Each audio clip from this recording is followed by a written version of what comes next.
Terrorist group Hamas launched an unprecedented air, ground, and even sea assault on Israeli soil. I get the first video of the terrorists that have invaded, and I'm like, this is insane. Dozens and dozens of terrorists have entered Israel and are slaughtering whoever they can find. I thought it was just another attack. I didn't understand, obviously, the magnitude of it. They're in my house. They're walking around with knives. They're in my house. He was shot in his bed. The single worst incident of this entire attack was at a party just a few miles away. The second I understood the depravity of what happened and the barbarism, I thought that the entire globe would be in mourning. And not only was it silent, there was jubilation. Less than 24 hours ago on the lands, from the sea, and from the air, the people of the Gaza Strip. Hamas knew they could do the most deplorable, disgusting things, and people would just go, well, you know, context. Once Harvard had set the tone of there were all these protests, it started this unfathomable chain reaction. It was exhilarating, it was energizing. Professors, students, and administrators all glorified the October 7th attacks. They called it resistance, they called it justified, they began calling Zionist students racist. The hate started flooding in almost immediately. A lot of it was really tied to the fact that I'm student body president of my university. October 7th was the largest hijacking of social media platforms by a terrorist organization, Hamas.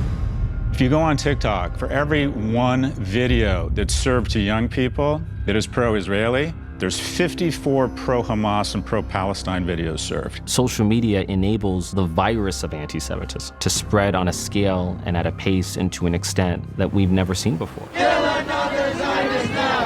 You started to see on American college campuses operating in concert with the war in Gaza was a clear indicator of Hamas in America. We are Hamas! Hamas, their fight is not over territory. They want an Islamic global state, and they feel that their cause has been heard. Down with the USA! Down with the USA! Student protesters storming Hamilton Hall, barricading themselves inside. We have Zionists who have entered the camp. I am not afraid to speak up. I am speaking up because I'm afraid. We saw university presidents unable to condemn language that calls for genocide. I think she has a heart, but it was very clear to me that she has no spine. You cannot let people that support Hamas on campus and me, a professor, not go on campus. It's an outrage to me that the UN stands silent in the face of these atrocities. If this were to spin out of control, do me and my family have to move to Tel Aviv? I asked one of my girlfriends, if it comes to that, will you hide me? And I just hope that enough Americans will wake up and realize that this is not about Jews. This is about democracy. This is about human decency. The world has to see what had happened to you. If you're a human being, you can't be ignorant to the sexual assault, and to the raping, and to the murdering. What is at stake is the soul of America. Never forget the 7th of October! We saw one banner that said, "Long live October 7th." People have lost their damn minds. And if what happens on campus doesn't stay on campus, what does it mean that the future leaders of the most important democracy in the world are chanting for revolution and intifada? What is the country going to look like a decade from now?